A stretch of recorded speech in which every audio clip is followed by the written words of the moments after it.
السلام علیکم ورحمۃ اللہ وبرکاتہ۔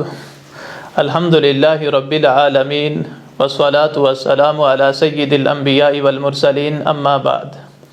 ناظرین کرام، بندہ مومن کو چاہیے کہ وہ ہمیشہ اپنا محاسبہ کرتا رہے، دن کے اجالے میں اور رات کے اندھیرے کے اندر کیے گئے اعمال کا جائزہ لیتا رہے۔ اگر وہ اچھے ہیں تو ان کو جاری رکھنے کی کوشش کرے، مزید ان جیسے اعمال کرتا رہے۔ اگر اس کے اعمال اچھے نہیں ہیں تو اسے چاہیے کہ ان کی جانچ پڑتال کرتا رہے اور برے اعمال سے اپنے آپ کو بچاتا رہے۔ امیر المومنین سیدنا عمر ابن خطاب رضی اللہ عنہ ایک مرتبہ خطبہ ارشاد فرما رہے تھے۔ آپ فرماتے ہیں، حاسبوا انفسکم قبل ان تحاسبوا، اے لوگو اپنا محاسبہ کرو اس سے پہلے کہ تمہارا حساب و کتاب لیا جائے۔ وازنوا انفسکم قبل ان توزنوا، اپنے اعمال کو تولا کرو اس سے پہلے کہ کل قیامت کے دن تمہارے اعمال کو تولا جائے، اور کل قیامت کے دن اپنے رب کے سامنے پیش ہونے کے لیے خود کو تیار رکھو۔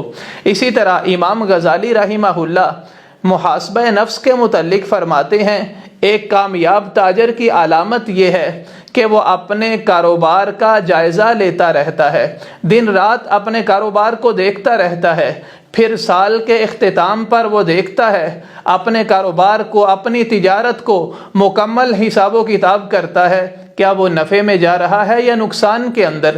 اگر وہ نفع میں ہوتا ہے تو اللہ تعالیٰ کا شکر ادا کرتا ہے، اس کے بعد جو نفع کے اسباب بنے ہیں ان کو تلاش کرتا ہے تاکہ اس کے اندر مزید بہتری لائی جائے۔ لیکن اگر بدقسمتی کے ساتھ وہ نقصان کے اندر جا رہا ہوتا ہے، وہ ان اسباب کو تلاش کرتا ہے جو اس کے لیے نقصان کا باعث بنے ہیں تاکہ ان سے اپنے آپ کو بچایا جا سکے۔ اسی طرح بندہ مومن دن رات جو اعمال کرتا ہے ان کو دیکھتا رہتا ہے، کیا وہ نفع میں ہے یا نقصان میں۔ اگر تو نفع کے اندر ہو تو ان اعمال کو جاری رکھتا ہے، اگر نقصان کے اندر ہے تو ان برائیوں، ان گناہوں اور نافرمانیوں سے اپنے آپ کو بچاتا ہے۔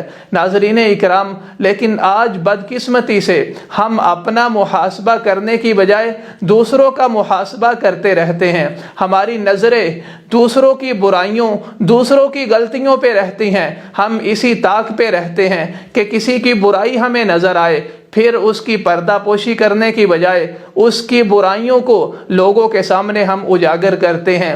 ہمیں چاہیے ہم اپنا محاسبہ کریں، اپنے گریبان میں جھانکیں، رات کو جب ہم اپنے بستر پہ آئیں تو اپنے پورے دن کے اعمال پہ نظر دوڑائیں، آج ہم نے کون کون سے اچھے اعمال کیے، کون سے برے اعمال کیے۔ جو اچھے اعمال کیے ان کو جاری رکھنے کی کوشش کریں، اور جو برے اعمال کیے ان سے بچنے کے لیے اپنے رب سے التجا کریں، اپنے رب سے وعدہ کریں، اپنے رب سے دعا کریں، مالک مجھے ان برائیوں سے بچنے کی توفیق عطا فرما۔